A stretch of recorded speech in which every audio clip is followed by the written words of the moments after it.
আল্লাহ রাব্বুল আলামিন পবিত্র কোরআনুল কারীমে এই ব্যবসাকে হালাল করেছেন, এটা আমরা জানি। আহাল্লাল্লাহুল বাইআ ওয়া হাররামার রিবা। কোরআনুল কারীমে সূরাতুল বাকারার 275 নম্বর আয়াতে আল্লাহ তাআলা বললেন যে তিনি তথা আল্লাহ সুবহানাহু ওয়া তাআলা ব্যবসাকে হালাল করে দিয়েছেন, এটা হালাল। আর এর বিপরীতে তিনি দাঁড় করিয়েছেন সুদকে। আপনি একবার চিন্তা করে দেখুন, তিনি বললেন সুদকে হারাম করেছেন। তিনি তো বলতে পারতেন ব্যবসাকে হালাল করেছি আর চাকরিটাকে এর চেয়ে কম হালাল করেছি, অথবা তিনি বলতে পারতেন অন্যভাবেও, কিন্তু না বলে ব্যবসার বিপরীতে দাঁড় করিয়েছেন কি? সুদ। তার মানে ব্যবসা এমন একটি জীবিকা নির্বাহের, জীবিকা উপার্জনের এবং আপনার শ্রম বিনিয়োগ করে অর্থ সেখান থেকে উপার্জন করবেন, এর চেয়ে বৈধ সর্বোত্তম মর্যাদাবান পেশা আর কিছু হতে পারে না, যদি আপনি কোরআন এবং সুন্নাহর আলোকে চলেন। প্রিয় ভাইরা, আল্লাহ তাআলা পবিত্র কোরআনুল কারীমের সূরাতুল মুজাম্মিলের 20 নম্বর আয়াতে বললেন ওয়া আখারুনা ইয়াদরিবুনা ফিল আরদি। খুব মনোযোগ সহকারে শুনেন, যেহেতু এই এলাকার মানুষজন ব্যবসার সাথে কম বেশি যুক্ত আছেন। ওয়া আখারুনা ইয়াদরিবুনা ফিল আরদি, ইমানদারদের একদল মানুষ তারা জমিনে বিচরণ করে। ইয়াবতাগুনা মিন ফাদলিল্লাহ, তারা আল্লাহর অনুগ্রহ জমিন থেকে অন্বেষণ করে। ব্যবসা বাণিজ্যের মাধ্যমে যে কোনো ভাবেই তারা সেখান থেকে জীবিকা আহরণ করে, এই জমিনে ছড়িয়ে পড়ে। ইয়াবতাগুনা মিন ফাদলিল্লাহ, এটা ছিল ইমানদারদের একটা দল।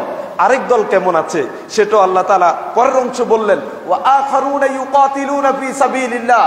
আল্লাহর ইমানদারদের মধ্য থেকে, আল্লাহ রাব্বুল আলামিনের বান্দাদের মধ্য থেকে যারা ইমানদার, তাদের একদল আল্লাহর রাস্তায় কাফেরের বিরুদ্ধে সশস্ত্র সংগ্রাম করে, কিতাল ফি সাবিলিল্লাহ করে, জিহাদ ফি সাবিলিল্লাহ করে।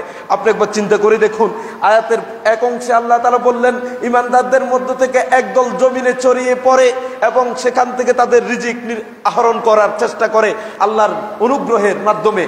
আরেক দলকে দাঁড় করিয়ে এলেন যে ইমানদারদের আরেক শ্রেণীর মানুষ হলো যারা আল্লাহর রাস্তায় কিতাল ফি সাবিলিল্লাহ, জিহাদ ফি সাবিলিল্লাহ করেন। তার মানে আল্লাহ রাব্বুল আলামিন আপনার জমিনে ছড়িয়ে পড়ে, জমিনে আপনার শ্রম বিনিয়োগ করে সেখান থেকে জীবিকা অন্বেষণের যেই মাধ্যমটা বললেন তার বিপরীতে হলো কিতাল ফি সাবিলিল্লাহ। তাহলে দুইটি সমপর্যায়ের মর্যাদাপূর্ণ কাজ। সুবহানাল্লাহি বিহামদি। কিতাল ফি সাবিলিল্লাহ যারা করছে তারা যেমন আল্লাহর কাছে সম্মানিত, অনুরূপভাবে বৈধ পন্থায় রিজিক আহরণ যারা করার জন্য জমিনে ছড়িয়ে পড়েছে তারাও আল্লাহর কাছে সম্মানিত। চিন্তা করে দেখুন, উমর ইবনুল খাত্তাব রাদিয়াল্লাহু তাআলা আনহু এই আয়াত শোনার পরে তার চেতনাটা কেমন হয়েছিল। তিনি বললেন যে আমার কাছে সবচেয়ে সম্মানিত যে বিষয়টা, যেখানে আমি মৃত্যুবরণ করাটাকে পছন্দ করি, সেটা হলো যে লাইসা হুনাকা মাকানুন আহাব্বা আন ইয়াতিয়ানি আল মাউত ফীহি বা'দাল জিহাদ ফি সাবিলিল্লাহ। আল্লাহর রাস্তায় জিহাদ করার পরে, আল্লাহর রাস্তায় জিহাদ করার পরে কেউ যদি সেখানে মৃত্যুবরণ না করে, খুব ভালো করে বুঝুন।